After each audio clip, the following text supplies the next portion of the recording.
Hello दोस्तों, स्वागत है आपका हमारे इस YouTube चैनल में जिसका नाम है कैरियर कोचिंग सेंटर। दोस्तों, जैसा कि मैंने वादा किया था, मैं फिर से हाजिर हूँ एक नए टॉपिक के साथ, एक नए कंटेंट के साथ जिसका नाम है माई ग्रैंड मदर, और ये है 9th क्लास के पोएट्री सेक्शन का एक पोयम। दोस्तों, मुझे आशा नहीं, पूर्ण विश्वास है कि मेरा समझाया हुआ, मेरा बताया हुआ आपको अच्छे से समझ में आ रहा होगा। लेकिन अगर इसमें कहीं कोई त्रुटि हो, कहीं कुछ बातें समझ नहीं आ रही हो, या मैंने जो बताया वो समझ नहीं आ रहा हो, तो आप नीचे कमेंट बॉक्स में कमेंट भी कर सकते हैं। दोस्तों, मैं हर कमेंट का जवाब देता हूँ और मैं जहाँ तक होगा आपके सभी प्रॉब्लम का सलूशन करूँगा।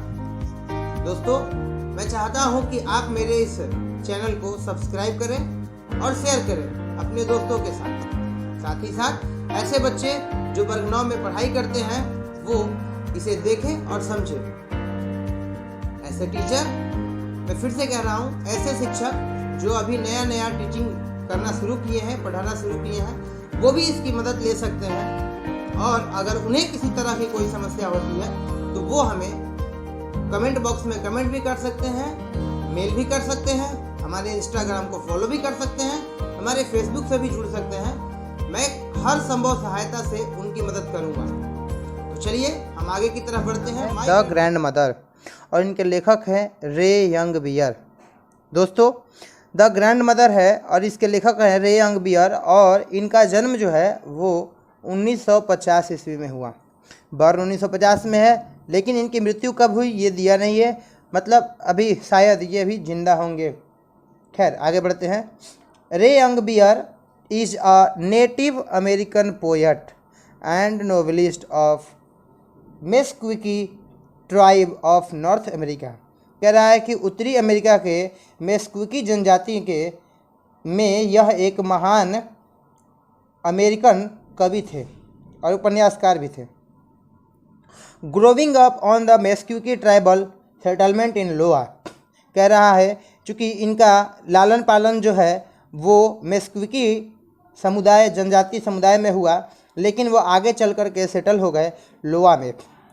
ही was encourage to learn English by his maternal grandmother, और इन्हें जो है अंग्रेजी सीखने का जो साहस मिला, इनकरेज मिला, वो उनके मैटरनल ग्रैंड मदर, मैटरनल का मतलब होता है नानी माँ।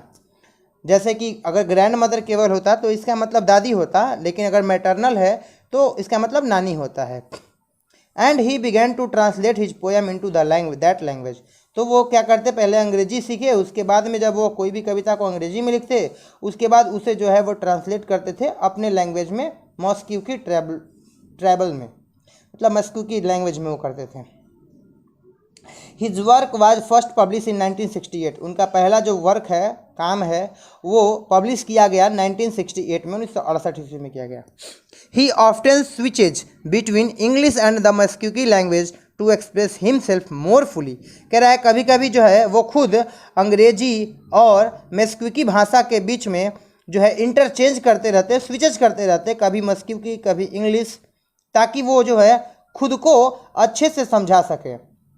इन द प्रेजेंट पोएम, इस कविता में द ग्रैंड मदर, जो ये कविता है grand mother, he draw a picture of his grand mother all loving and all inspiring, कह रहा है कि ये वही अपनी नानी माँ जो है, यही नानी माँ के बारे में यह लिखते हैं, बताते हैं और वर्णन करते हैं कि उनका नानी माँ कैसी थी, क्या है।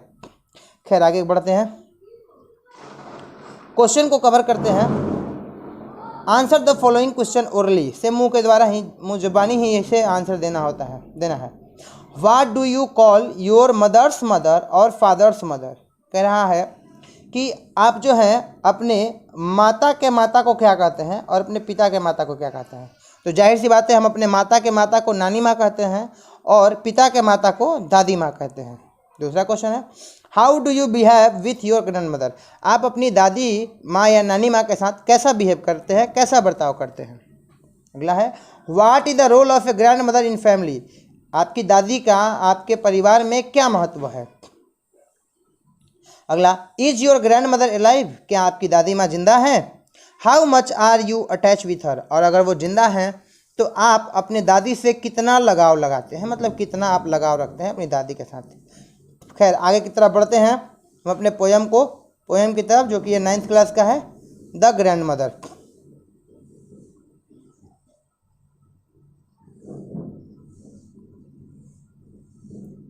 देखेंगे वो अपनी नानी माँ के बारे में वर्णन करते हैं, वो अपनी ग्रैंड मदर, अपनी दादी माँ या नानी माँ के बारे में वर्णन करते हैं, बताते हैं कि उनकी दादी या उनकी नानी माँ कैसे हैं, वो कैसे अपनी नानी माँ को समझ लेते हैं, समझ जाते हैं।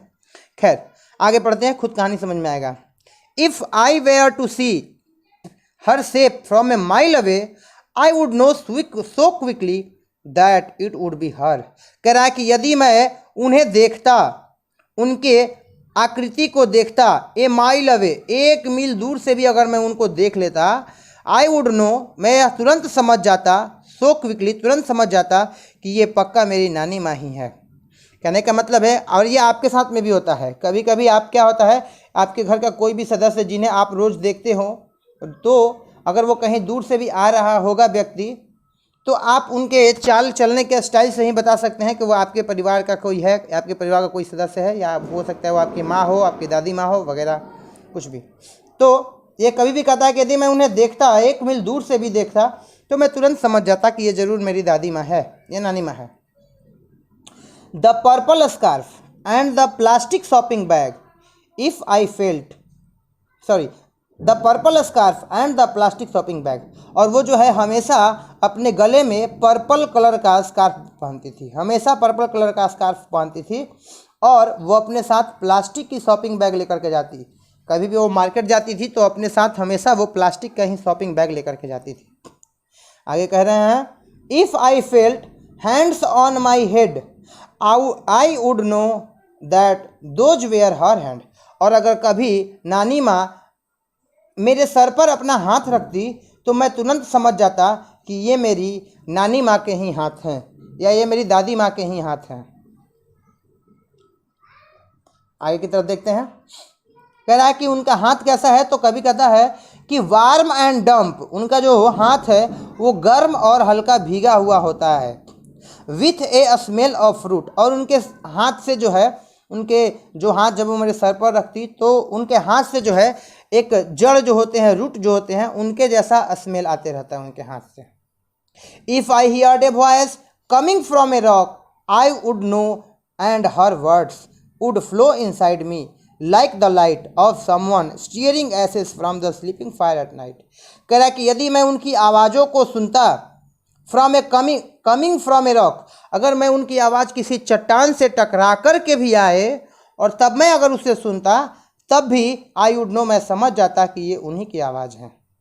कह रहा है कि हर वर्ड, उनके जो आवाज़ है, वुड फ्लो इनसाइड मी, मेरे हर कण कण में, मेरे हर रग रग में, मेरे हर खून के उस बूंद में बहता है, लाइक द लाइट, ठीक प्रकाश की तरह बहता है, ऑफ समवन, किसी के, जैसे कि stirring ashes from the sleeping fire at night, जैसे रात्रि के समय में जब आग बुझ जाती है और उस आग पर जब हल्की हवाएं बहती है तो वो आग जो है थोड़ी देर के लिए धधक जाती है, उठ जाती है, जग जाती है, ठीक उसी प्रकार से कभी कहते हैं कि अगर मैं उनकी आवाज़ को सुनता तो उनकी आवाज़ जो है मेरे रग रग में बहती है और एक प्रकाश, मेरे शरीर को एक प्रकाशमान कर देती है, प्रकाशित कर देती है। ऐसा जैसे कि कोई जो है रात्रि के समय में जिस प्रकार से आग जो है, हवाएं जो होती है वो आग को धधक कर जगा देती है, ठीक उसी प्रकार से कभी जो है अपनी दादी माँ के बारे में बताते हैं। तो ये रहा वर्ग 9 का BSEB का द ग्रैंड मदर चैप्टर, जिनके लेखक थे रे यंग बियर। दोस्तों, अगर आपको इससे संबंधित कोई भी क्वेश्चन, कोई भी डाउट, कोई भी बातें क्लियर करनी हो तो आप नीचे कमेंट बॉक्स में मुझे बोल सकते हैं, मैं उस कमेंट बॉक्स का जवाब ज़रूर दूंगा।